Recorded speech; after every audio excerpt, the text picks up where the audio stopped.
Rumbo rinotera rinonzi bvumai ndifambe nemi tenzi.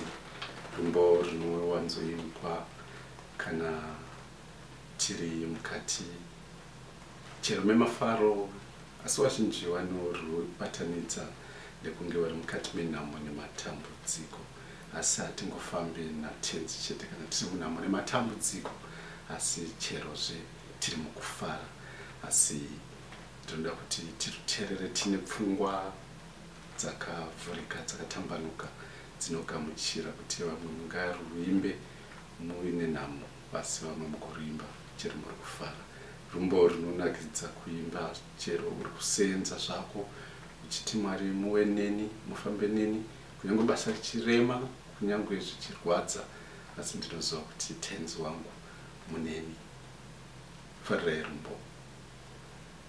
Bvumai ndifambe nemi sezvakaita Enoki, mubate ruoko rwangu, mutaurirane neni, kana nzira yoshayikwa tenzi. Bvumai ndifambe nemi, handingambofambi ndega, dutu riri kuvhuvhuta, mirau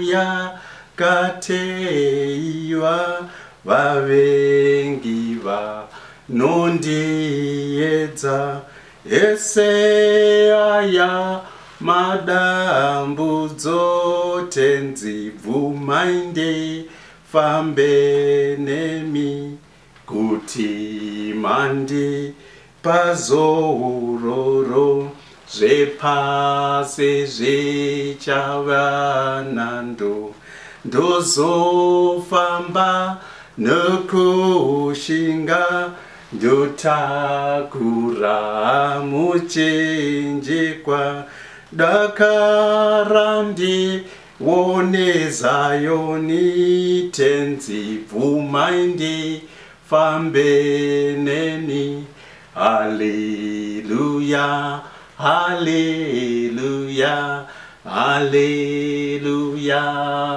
amen. Haleluya, haleluya, haleluya, amen, amen. Haleluya, haleluya, haleluya.